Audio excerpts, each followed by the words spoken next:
Hello everyone, welcome back. This is our data structures and algorithms concept series. Today we'll understand the array data structure.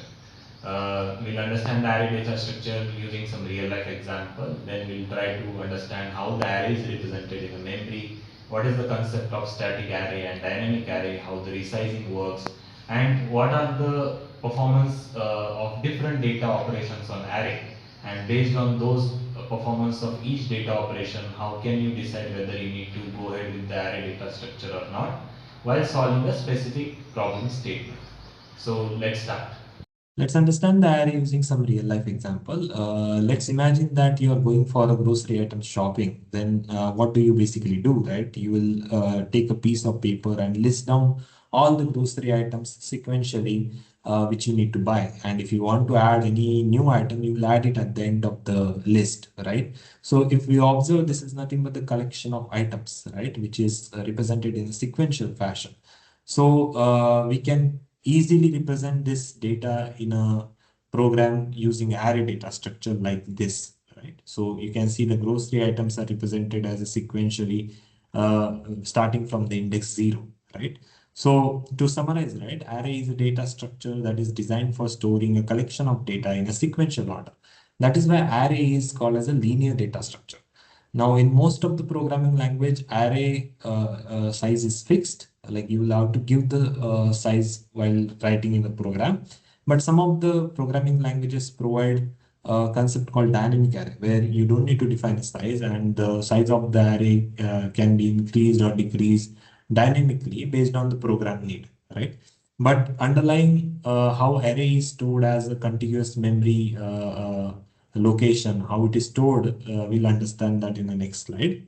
So array memory representation. So just to simplify, let's assume that our memory is represented as like this grid, right? The green one is like a free memory, and the uh, black one is a used memory. So what happens when you declare an integer array in a program? Like let's say integer ar new int 10. So when you do this and during the compile time or runtime, what happens is basically, let's say int takes a 4 bytes, right? So contiguous block of 40 bytes memory is allocated. 10 integers with each 4 bytes, right? So like this, right? So this highlighted one is the contiguous block assigned memory allocated for this array which is declared. So let's say 2000 is the memory address, hypothetical memory address, which is a starting address of that block. So that variable actually stores the starting address of that block, right, which is 2000. So when we do, let's say, when we try to access the zeroth element, it resolves the memory address by the base address, which is ARR 2000 plus size of the int, which is 4 bytes, into index. Now index is 0. So it will come to 2000 and it will fetch the value from that particular memory address, right? So if you see that this is the address is resolved based on some formula. It is not something that one element is pointing to another element using some memory address, right? No, right? It is fixed memory address block, and the item's address is resolved based on the base address, which is stored into the array variable, right? So uh, let's understand the memory representation in much more detail from dynamic array point of view as well. So again, this green one is a free memory, and gray one is or black one is a used memory. So let's say you define the array of 4 integers here, right? So this is a memory allocated to our array. It's a contiguous memory block, right? Uh, so let's say we added two variables, two integers, 5 and 8, right? We still have a space for two more integers to store. So now let's say we added four elements to our array. So now we reach to the full capacity, right? Now, if it is a in programming language where array size is fixed, if you try to add one more element, you will get index out of error, right? Index out of bound. exception, that error you will get. But in case of dynamic, the programming languages which provides the dynamic array concept, what they do is basically they will allocate a new memory with more big size for a new array, right? And then copy all the elements from the previous memory location to the new memory location. Uh, and all that data gets copied, and after that we still have memory for two more integer variables. And let's say if we reach full capacity here also, then it will create a new array again with more big size. How that size is defined, that we will understand in the next slide. So in case of dynamic array, right, the resizing happens. How it happens is basically it uses the growth factor. What is growth factor? It is the rate at which the array's new array size increases when it reaches the full capacity, right? The growth factor is not a constant. It depends on a programming languages, and there are many other factors also associated with it. So the size of the new array is decided based on that.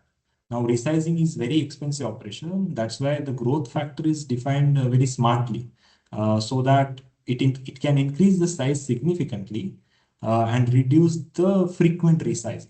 Right, the growth factor helps to increase the size exponentially. Right. For example, let's say you have initial size 10 and growth factor 2, and we reached the capacity of 10, then the new array will be allocated with the memory for 20 atoms, initial capacity into growth factor.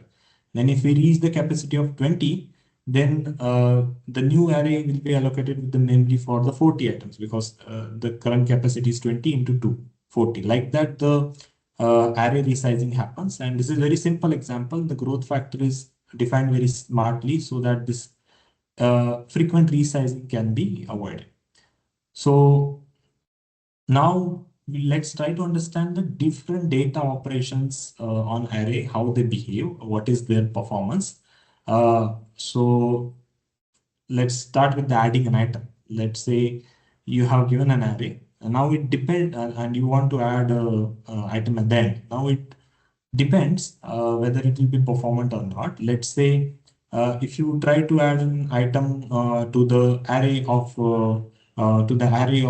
let's say you have defined the array of 10 integers. Now you have only utilized the memory for 5 integers. You still have a space left. So it will be fast in that case. But what if we reach the full capacity? In that case, it will have to allocate a new array with more size and move all the elements, like as I explained into the dynamic array resizing. In that case, the performance will be O of n. That's why the worst case performance is O of n, right? When the resizing happens, right? N is nothing but the number of items in an array. So this is adding an item at the end. Uh, but one more thing I want to mention here, that resizing is done very smartly, and it is not something very frequently happens, because the growth factor defined at each programming level is decided very smartly. So, uh, but still there are chances of hitting the worst performance of O of n. Now, again, the another case is adding an item in middle, right? Let's say if we want to add the onion at index 3, right? Now, if we do that, because the array is stored in a contiguous memory location, let's say milk is stored at address 2000, then 2000, and then let's say next is 2004 or something like that, then to insert the element at middle address, we'll have to shift all other elements to the end, right? To make the room for onion at that particular index, right? So let's say if we try to add such element in the beginning of the array, we'll have to shift all the array elements to the right, right? So in this case also the performance is O of n, right? Now the next data operation which which we need to check is the delete an item. Like if we want to delete an item from end of the array, it is efficient. Basically, it does not free up the memory, but it just reduces the logical size which is represented programmatically. Like from 5 to, it will reduce to 4, right? That's why it is much more performant, and it is O of 1, right? Now, deleting an item from middle, like let's say if you want to delete the item at index 2, again, because it is a contiguous memory block, right? Now, if we remove some element from the middle and we want next time whoever asks for the element at index 2, we should return the bread.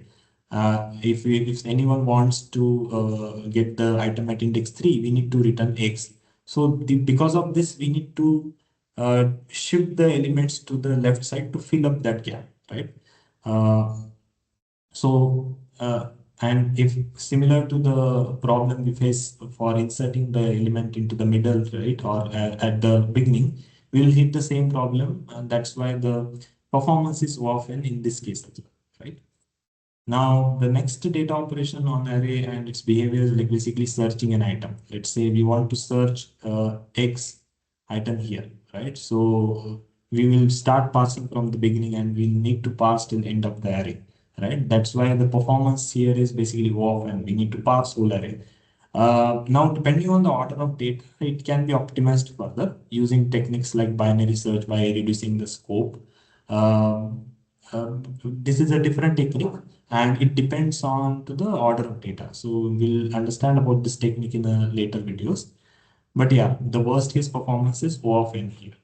Now, the next data operation, which is access an item. Now, because array has this index capability, so using an index, you can directly fetch the value at that index.